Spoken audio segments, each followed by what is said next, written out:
Hello viewers and welcome.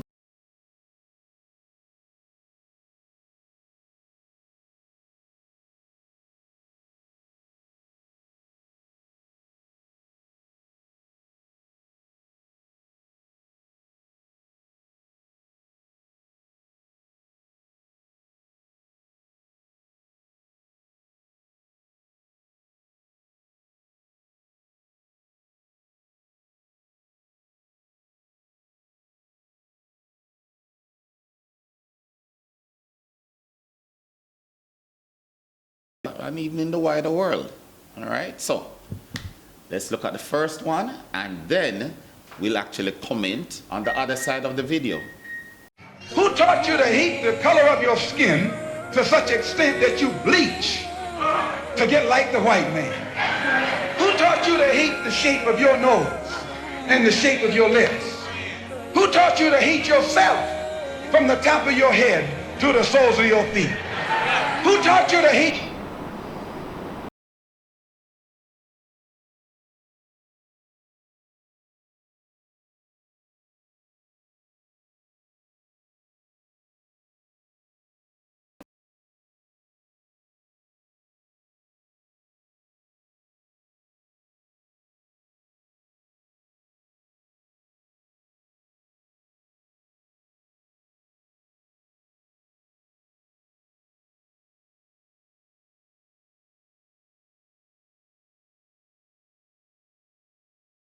Circle, because here is something that is topical then in America, the 70s, and probably 60s, and it's still topical now. No. And what it is, it shows you that here is Malcolm X, and Malcolm X at his prime. And Malcolm X was a larger than life character, you know, because he was a cult of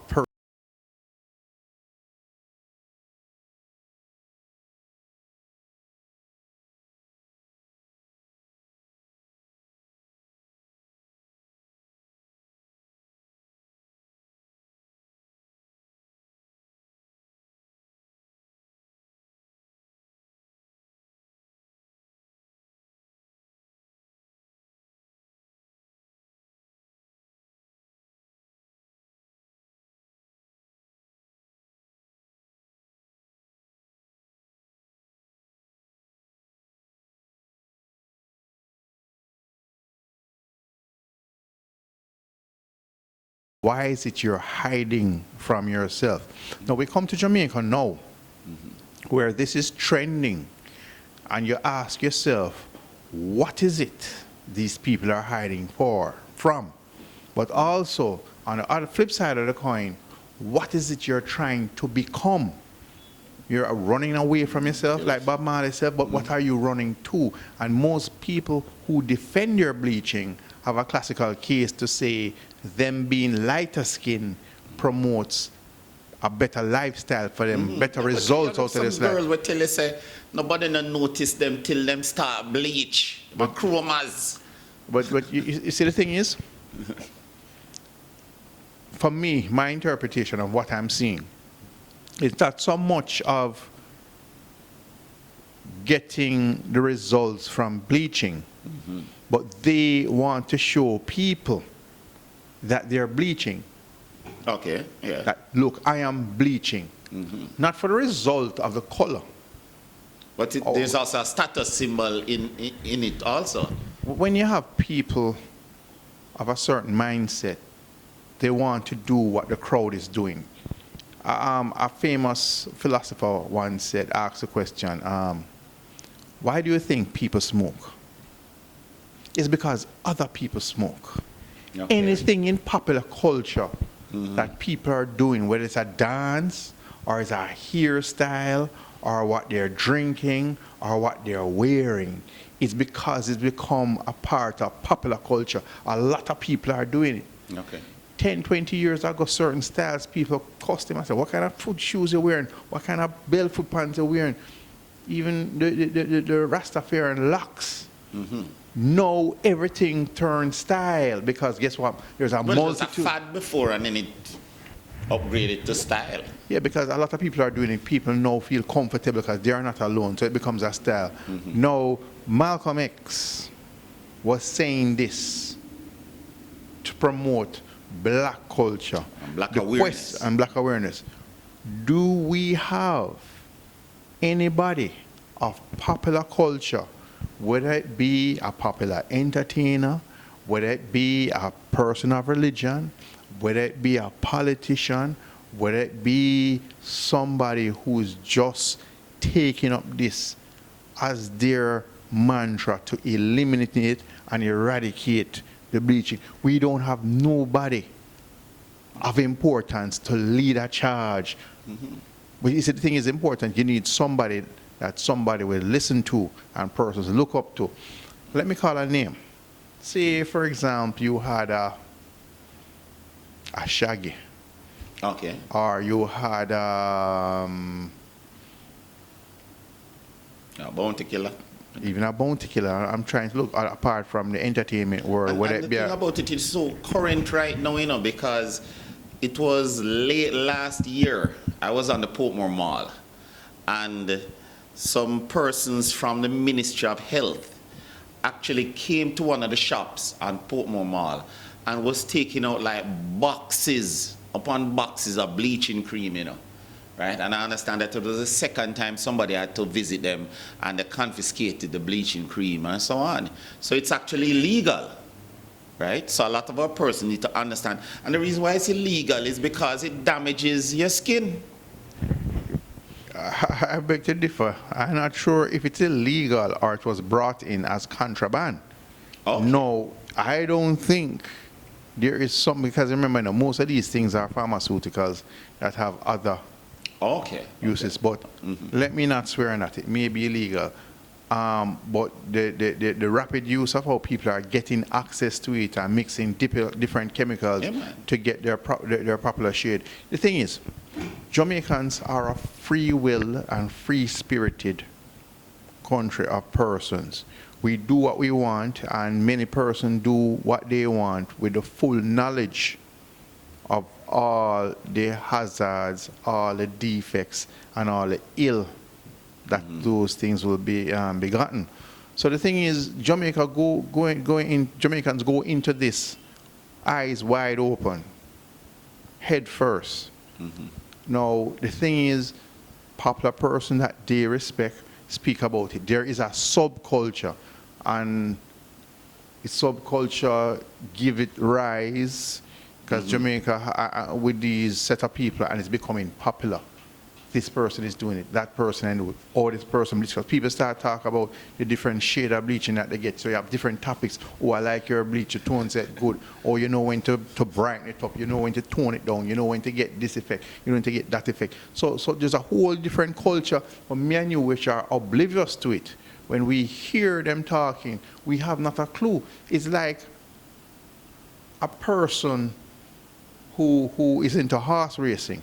They can speak about the type of horse. They can speak about the times that the horse runs. They can speak about the color of the horse and what it means, how different weathers and all of that. So persons who are oblivious to horse racing hear these people talking, and they talk at length. So the same thing with bleaching. It has a whole different connotations and episodes of discussion that comes along with it, which me and you obviously are oblivious to it. But these persons in that subculture world find it very intriguing to not only to mix the cream, as a but representative, to execute. No, I hear you. But as a representative, right? What would you want to say to them as far as, so much for commenting about the whole subculture and what exists? What would you want to say to them? Well, everybody's big people. Everybody depend on their own. You're free to make your choices, but be mindful. The choices that you make come with consequences.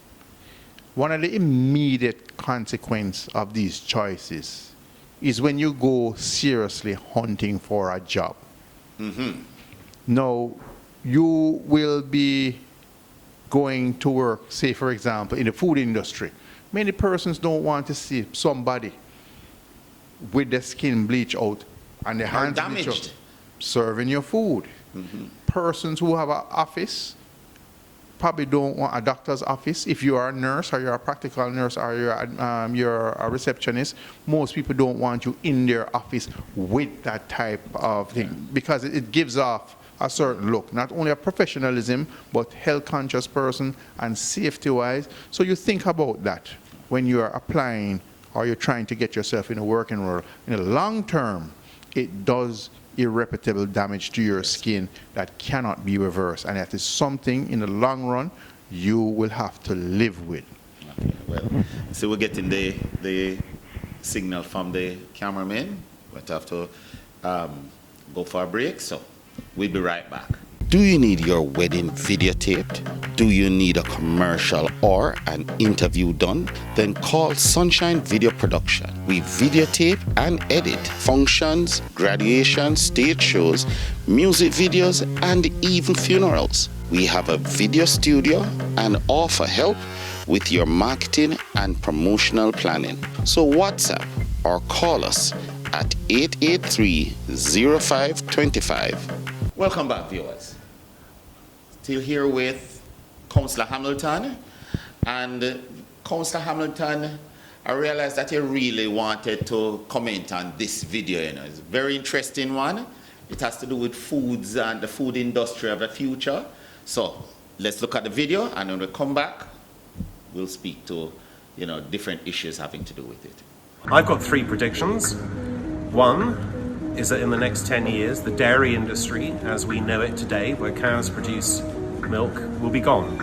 It will be plant-based alternative milks, or milks made by precision fermentation. The second prediction is that also within 10 years, the meat industry will be half either plant-based foods or foods derived from what's called cellular agriculture. And the third is that within 10 years again, half of the world's fish will be produced in factories. We already have the products. All we need is the scale, the money, and the will. Well, isn't that interesting? I also I had my own prediction, though, you know, but it's really if we as a people are willing to take advantage of it. I feel that algae, seaweed, and so on will also play a role in the foods that we eat a lot more, because there are like literally hundreds of different algae, or like, all right, spirulina is an algae, right? And a lot of times we hear people talking about it and then they realize that it's like what is inside your pool when you don't clean the pool, right? That's what spirulina is, an algae, and it has a higher protein content than, I think it has a higher protein content than beef and a lot of other meats, right? And in the end, probably with the population that we have, we might very well have to look at using it to feed the world, right? But these other ones that they just mentioned, I'm just being introduced to some of these concepts about growing fish in a test tube and growing the other meats in a test tube. To comment. You know, I'm surprised at where the world is shifting now. But one thing that never surprised me is the Jamaican people. Anything will have some big word and have to be very illustrated and complex for us to understand. We're not eating it. You give somebody food and it don't look right, a Jamaican person is what that? And it's something where them can't recognize, them not bothering with it. No, the thing is, what that person is speaking about, what he is expecting in the next 10 years, is a lot of food based with science to produce. Jamaican people don't trust wholly past science, because as we believe, food's supposed to be natural. So it's supposed to be natural, but also things that are developed in a lab, they may be an alternative agenda. Rastaman drink him spirulina juice. No, that's different. If the algae is produced naturally, is one thing. But when you're talking about producing plant-based food to feed billions, that is lab-based food and lab technology. Now the thing is, for example, There's a fish not for day in a test tube. no, well, no. When he spoke about fishes in lab, I mean, most freshwater fish, they probably do something to increase the yield or they Yeah, but that's just normal fermentation. breeding. All right. But when you're talking about developing a plant or food-based culture in a test tube on a mass scale, you're really saying to somebody you don't know what you're eating. All right. I see people say that they're developing chicken meat in test tubes. Now, if that is gone on a large scale, what are you Just eating? enough test tube. And put not only that, but those growth hormone that they put in the food, after you digest it, will that growth hormone continue to act with your body? And you might all see yourself growing different limbs, unwanted limbs, and say it affects your child. How will your child grow? So there's a lot of unknown with that. I don't see A that lot of questions. happening to the Jamaican people in the next 10 years. You're not excited about that No, one. what I do see happening here, you spoke about milk. You have almond milk, Yes. you have oat milk, you even have hemp milk. Yeah. And No, but that more natural, that's natural. no, it should be natural. Do we know how they produce it? No, well, what do No, you don't know? No, but wait. Let me come in. All right. I've watched documentaries, and what came out of it was that a lot of the times these farmers have a surplus of, for example, almond or almond, as we would call it in Jamaica, and they run the gambit of different products that can come out of it. Right? It's like the same thing with breadfruit at one time when we wanted to ask the question, apart from just roast or boiled breadfruit, what else can we make out of it? So you end up with breadfruit pudding, you end up with breadfruit flakes and things like that, right? When George Washington Carver, right? Don't beat me up if I get the name wrong, but he was referred to as the father of food botany or food culturing or whatever, because what he developed with peanut, when he came with peanut butter And sweet potato. and sweet potato, I'm corrected. Yeah. But he was able to run the full gambit of things that can be produced as food from a single product. That at one time, peanut was only eaten, shell it, roast it, shell it, and eat it. That was the only thing you could do with peanut. Or Right? animal feed. Animal feed, right? But when he realized that there was an excess amount, it caused the price of it to drop. It caused a lot of black people who were doing like sharecropping and so on, were losing everything whenever the price of peanut fell. He realized that he had to look about creating opportunity by creating different products for it so as to increase the demand for peanut, right? So I'm saying that almond into a milk or any other of these, food products, plant-based products into a milk is easily much more palatable as a concept than some of the other things. My question to you is, But we're not eating a fish out you of test tube. came out and said that it's natural. But it's natural. Do you know the process that they convert an almond into milk? Yeah, then probably just squeeze it. No, you're guessing or you know. Don't guess. No, I Let's don't speak know. factual. Okay. So it should be natural if they're using just almond and water. Yeah. But if it is, they're using other things to make it solid, to make it emulsify, to make it whatever, Well, all right. then we'd have a problem. Once the process can be ascertained and determined with accuracy and precision that is 100% natural, yes, we'll have a bind with it, because there's a lot of health conscious persons, and persons in Jamaica are looking for healthy options. So that I see. But like you said, when you're developing fish meat In the test tube. in a test tube, no, because remember, when you go to the supermarket, we all need to be vigilant, especially with foreign foods. And we need to look at the label to see if it have a warning of GMO, genetically modified organisms, or GMF, genetically modified food.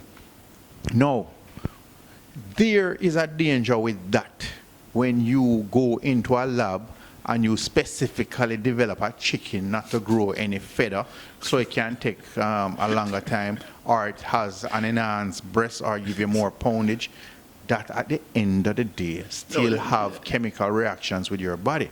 No, Jamaican people, and I'm speaking for myself as a 100% Jamaican, we're not buying into that. So when them come in with this test tube thing and grow fish, first thing, we don't know the taste. You understand me? A lot of Jamaica, some supermarket. a lot of Jamaica don't even eat freshwater fish. If enough fish, then on top of that, Must no. catch a sea. If we go to the supermarket and we say mutton, and we don't say local goat, we're not buying it. So when this thing, as a matter of fact, even if they build a GMO or a GMF factory in Jamaica, hell and powder house to that. Hell and powder house. But right. it is something we're trending. Nevertheless, a lot of things that are popular now, we Jamaicans never think it will catch on. And with the next generation, it is here. So let us brace for that. All right. But you're not in the front of the line for that. I think we need to promote backyard gardening where persons can have their own tomato, their own lettuce, their own cabbage, their own peas. Producers are giving us the talk. We're going to go for a break. We'll be right back, viewers. Do you need your wedding videotaped? Do you need a commercial or an interview done? Then call Sunshine Video Production. We videotape and edit functions, graduations, stage shows, music videos, and even funerals. We have a video studio and offer help with your marketing and promotional planning. So WhatsApp or call us at 883-0525. Welcome back, viewers. Okay, yes, we are here with Councillor Hamilton. There's a video clip that not everybody would have seen because I'm still surprised that not everybody has seen it by now, even though it's a current topical issue. It has to do with the building that fell down, that basically pancaked in Florida, in Miami, Florida. They're still pulling bodies out of the rubble, and there are still close to 100, if not more than 100 persons that are considered missing, right? And they still also have to deal with fires taking place there. And I think they're pretty close to the point at which they're going to stop calling it a rescue mission, but rather a recovery mission. Sad to hear, but it is one of the consequences of modern living, in terms of tall buildings, 78, 9 or more stories and all that type of thing, once management fails, all right? But let's look at the video and we continue the discussion on the other side. Go.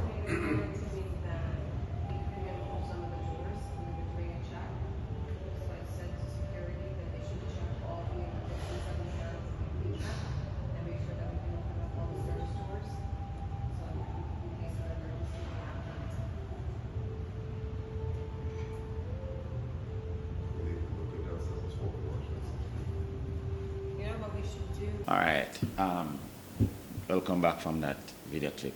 The last part of the video that you saw, basically it was a security camera that was pointed at the building that actually videotaped the actual collapse of the building. But what I would want to find out, well, the tallest building close to that would be out at Forum.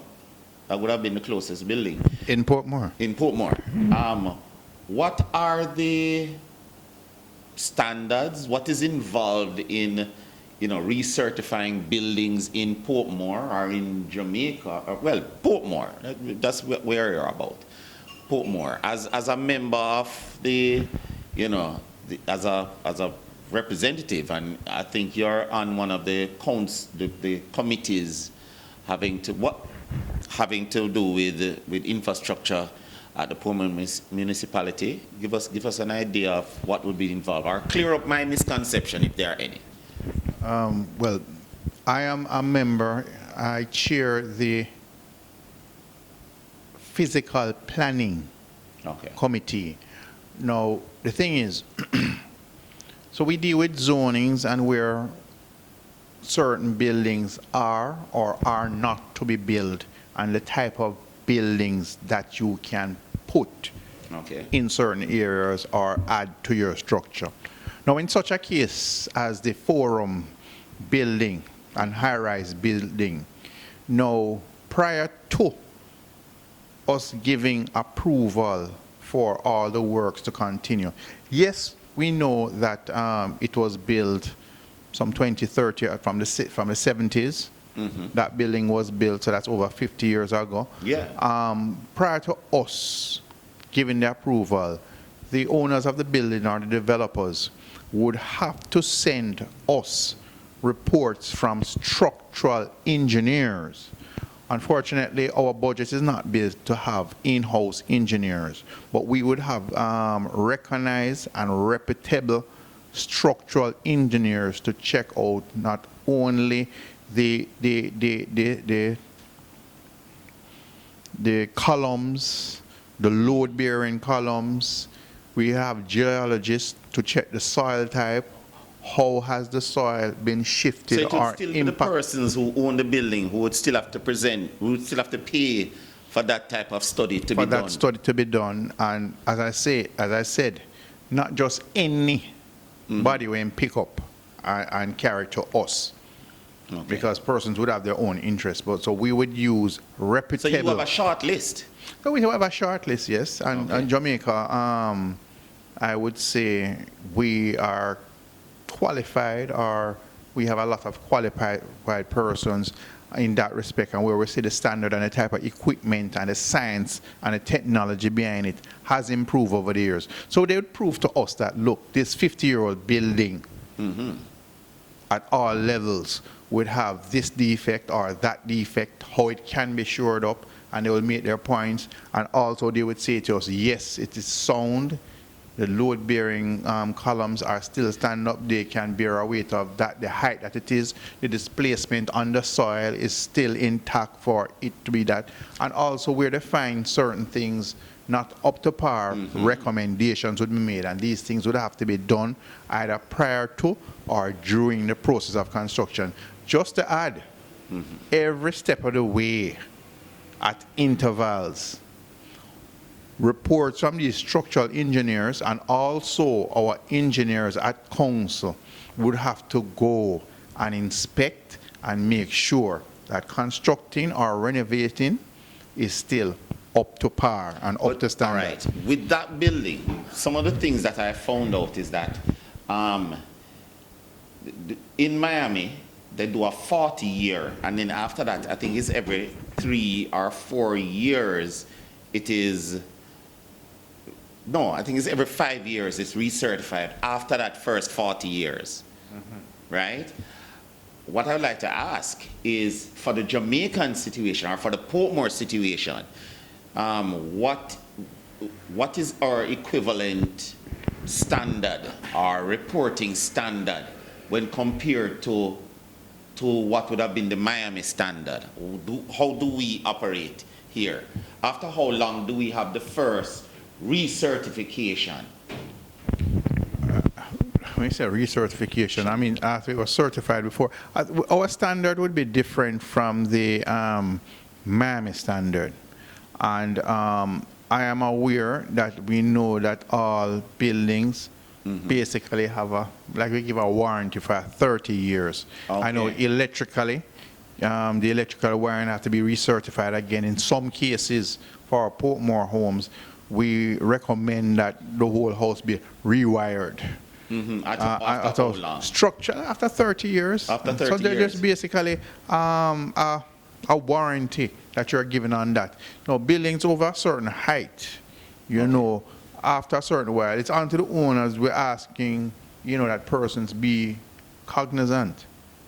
And because Jamaica, you know, we receive a lot of tremors every now and then. Yeah. So you look to see cracks and all that, and where you see it being faulty, you call in a structural engineer. Take, for example, because there's a lot of things that happen to a lot of people. Living in Portmore, persons say they want fruit trees because they're hot. And a lot of these fruit trees, the damage roots the structure. damage the structure as well. So you have a lot of things to be cautious about. But the owners is So you hear that, viewers, be cautious about having situations where the fruit tree can actually impact on the foundation or on on the foundation primarily, right, and damage it. But here what I wanted to find out. In the case of that building, it is coming out that prior to the collapse, there were many reports that were actually done where the powers that be, well, I shouldn't say the powers because it was strata owned. So everybody owned the building, but nobody really owned the responsibility, it seems. They knew that they were supposed to do some work on the building, you know, right? But we're going to come back to it. Let's go for a quick break and then come back. We're still in the midst of discussing that building that went down. Do you need your wedding videotaped?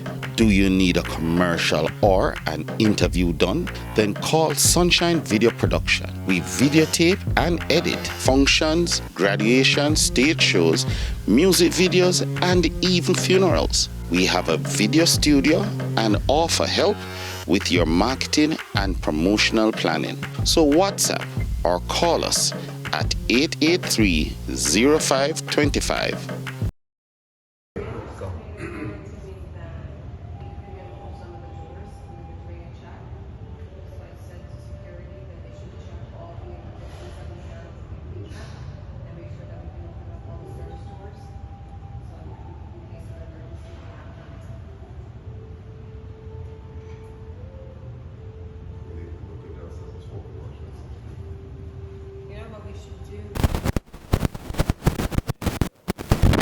Welcome back. Well, you notice that I decided to run that video again. Just that little video clips. It's silent, you're not going to hear anything, but it really was from a security cam. But I was putting my question to the Councillor Hamilton. After the collapse, in the last couple of days since the collapse, the information has been coming out that there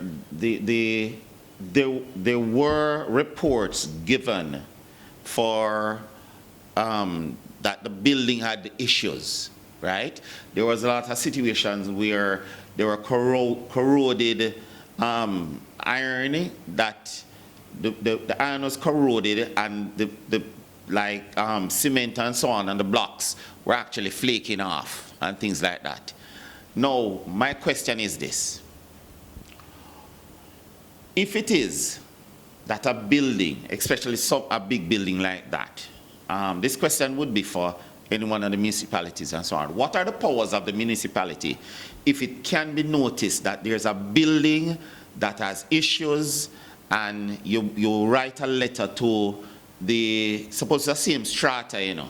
Suppose it's a building that has 10 apartments inside, they're owned by 10 different persons. It's not like it's a single person who is a landlord, but everybody is a landlord unto themselves then, because they own the building, they own the apartments that they live in, right? And it's a big, tall one just like that one.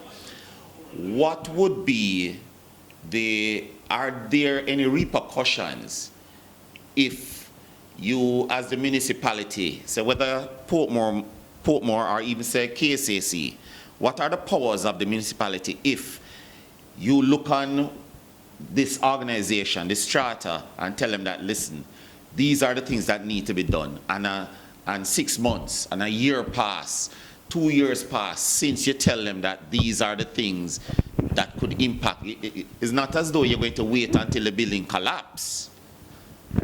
Because then there probably would be no... Mr. Ian Bennett, Uh-huh. if it is reported that there are structural defects with a building, whether it's a single family dwelling or a multi-story dwelling, and it is reported to us by someone, it doesn't even have to be the owner. All And right. we send our engineers there to the premise. We have the authority to go and inspect. And if we do see that is Evidence. clear evidence that is a clear and present danger, not only to property, but to lives. We have within our powers to write a summons or get an injunction from the court asking that the place be vacated until such works be put in there. Now, first thing, as you mentioned that there was a lot of defects being seen with rusted iron and all that, then you ask yourself, that must have something to do with the construction. Now, I say this as an appeal to people who send in a plan, and the plan for the building their house or doing an addition to their house, and the plan is sound, and we approve it.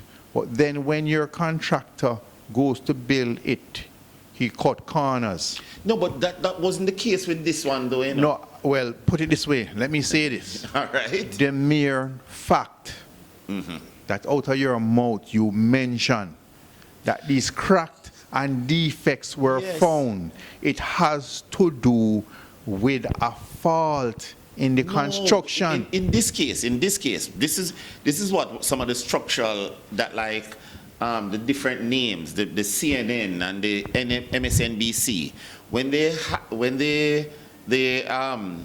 brought on, you know, expertise, expert persons. What they were saying is that the reason why a recertification needs to be done is because 40 years is a long period of time. And even though it might have met all the requirements in the initial construction, after 40 years, things will change. Let me tell you one of the things. You have to be cognizant where you're building. All right. Say, for example, in New York City, you have much larger buildings, skyscrapers. But you see, the thing is, their foundation is bedrock. All right. Hundreds of miles underneath is solid, hardcore rock. When you go to Florida, Miami, which is Sand. similar to the Jamaican situation, you're going to see maybe sand or dirt on the surface, then you're going down a couple hundred feet to limestone. These can be easily shifted and impacted the soil type. Okay. Now, when you're constructing and the geologists give you this information and you're saying to yourself, I am going to build a 100-ton building on it, it is going to be taken with the knowledge and the understanding that all these things are possible. So when you build, you're going to compensate from that from early. So the foundation is not going to be a normal foundation as how you would build it in New York. You're going to put a lot more cement, a lot more steel. You're going to go down deeper So to you're- make so you're sure suggesting it that- mitigates all that. That's what I'm saying. All that was not taken into consideration initially. I am saying Okay. that there was a fault in construction, and it probably started with the design, and maybe they did not take. I'm only speculating here. Take, for example, closer to home. I won't call any name, but we had a commercial building here in Portmore where it was noticeable that the walls and the columns were shifting, and there was obviously structural damage. And that was a matter as a result of the soil Okay. being shifted, the earth being shifted, and they had to close down that commercial building for months. run piles and fasteners and underground just to save that building. So yes, there's things that type of things like this can happen. This building was a single-story building, and it was expensive, but that building was saved. Because there's a technology and there's an expertise, but it comes with appreciation that once things are getting on top of in quick order and remedial and action is taken quickly, it can be rescued. So this comes closer to home, because what I've heard is that engineers made their reports and their recommendation, but they thought they had time. And time wasn't on their side. Now, why this is topical?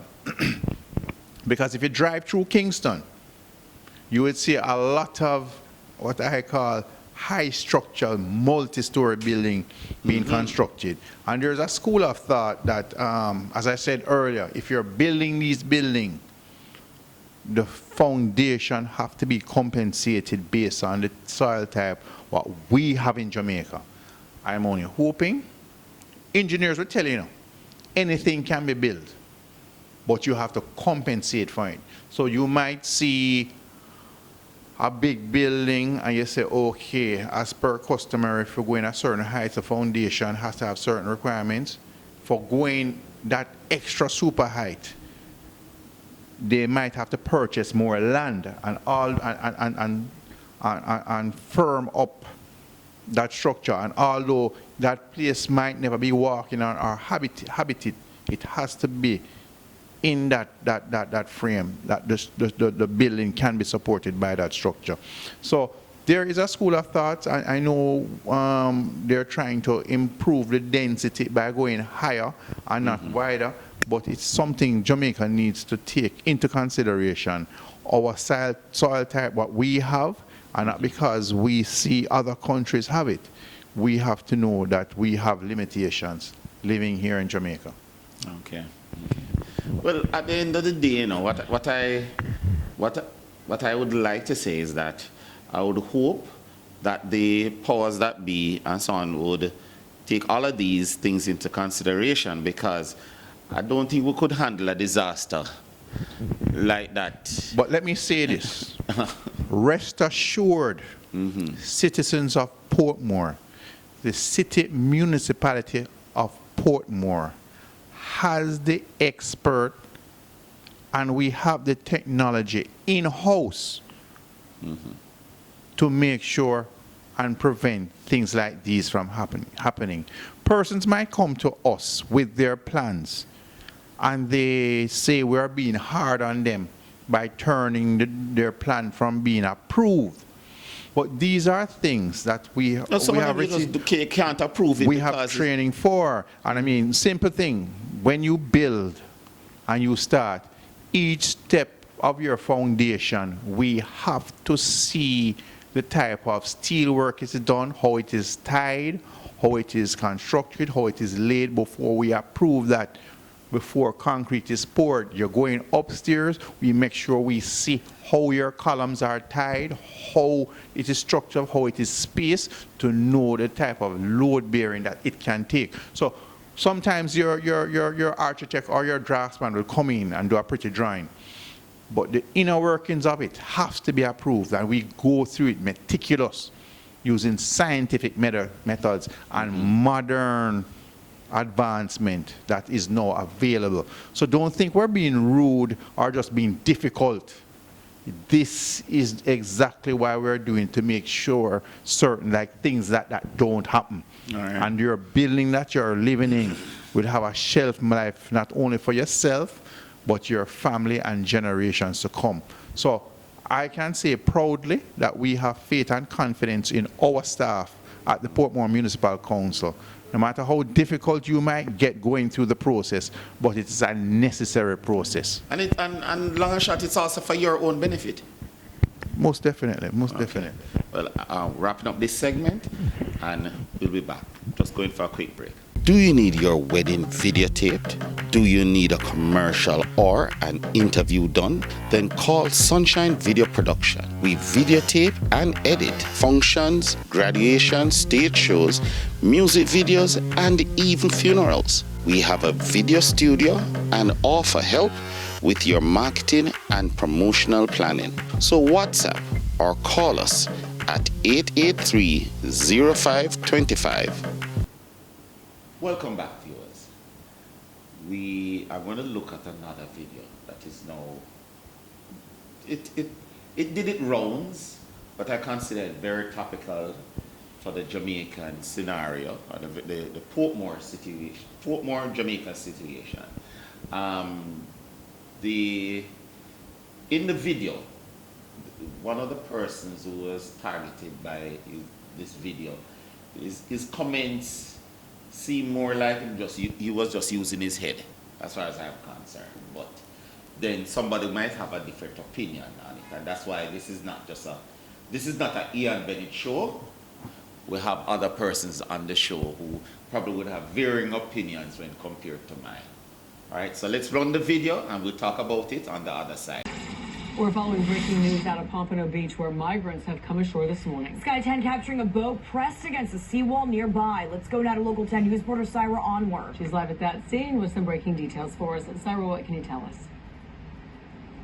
So Janice and Christy, earlier this morning, Broward Sheriff's Office put out that they had 11 people in custody, migrants that came on shore in this boat. But within the last hour since we've been here, we watched at least 3 men get tracked down and taken into custody by federal agents. I actually spoke to one as he was getting handcuffed, asked him why he decided to go on this dangerous journey from Jamaica.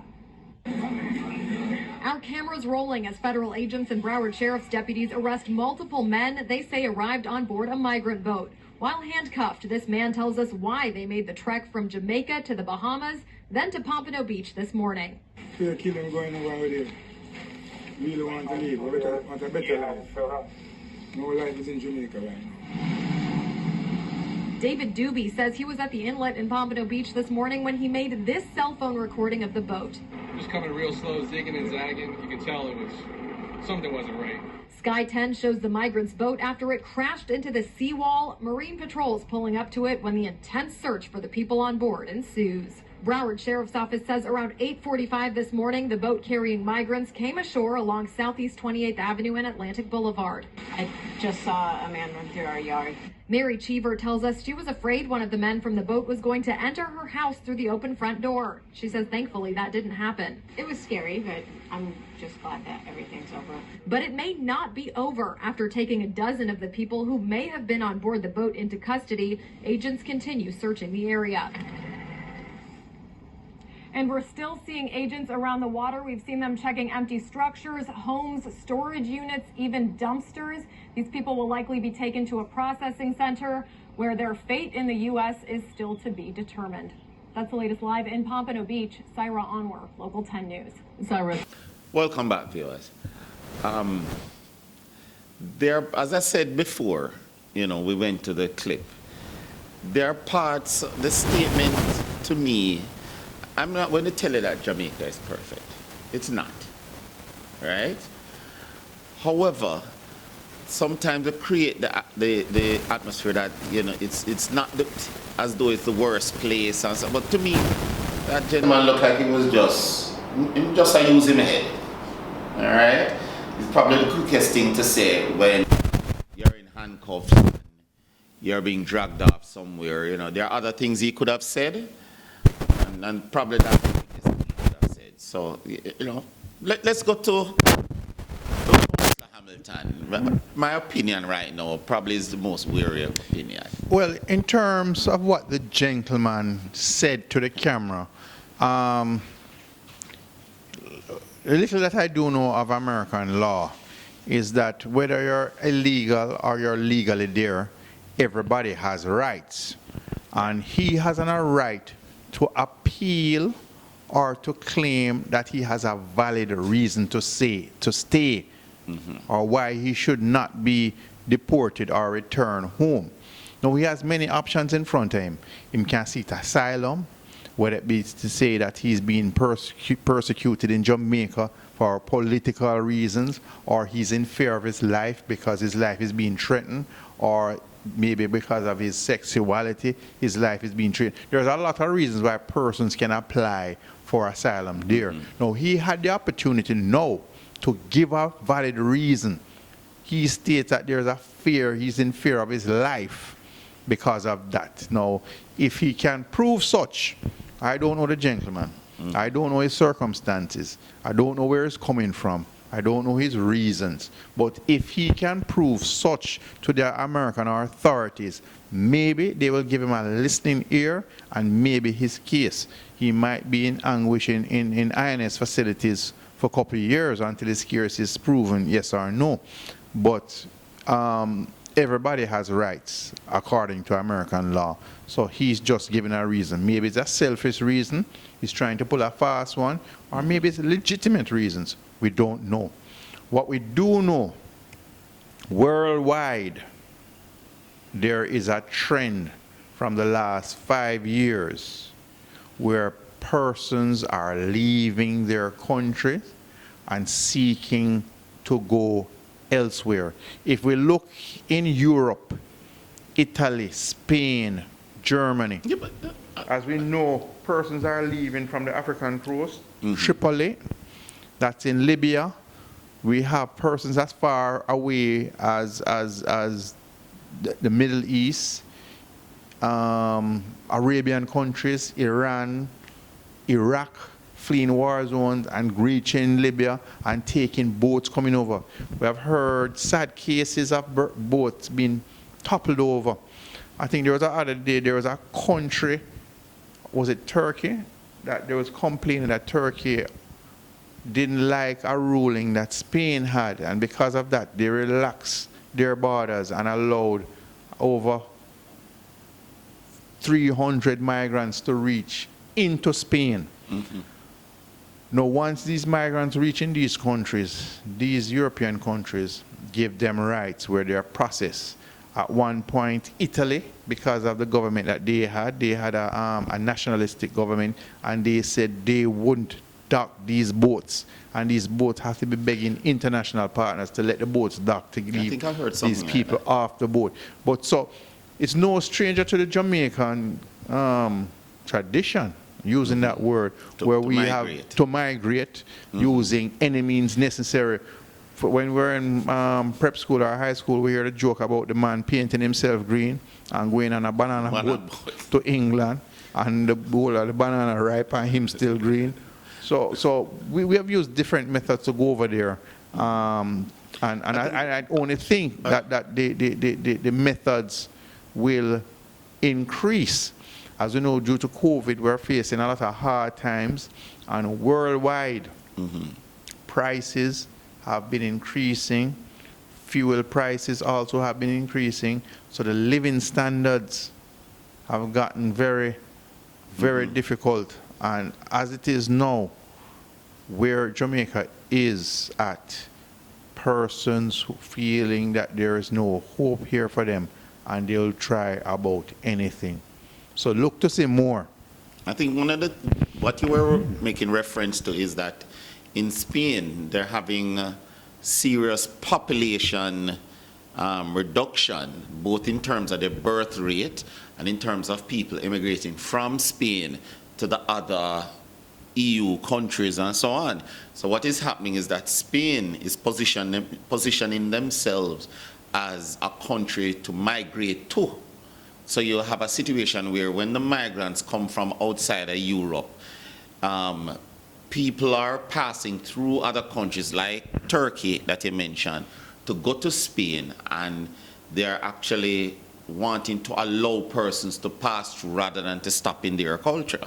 You know, because generally speaking, Turkey also has cultural issues where they don't necessarily want persons to come inside who are not Muslim and so on to create any potential for cultural clashes and things like that. So they would prefer if someone was to literally just pass through the country as opposed to, you know, try to assimilate into their country.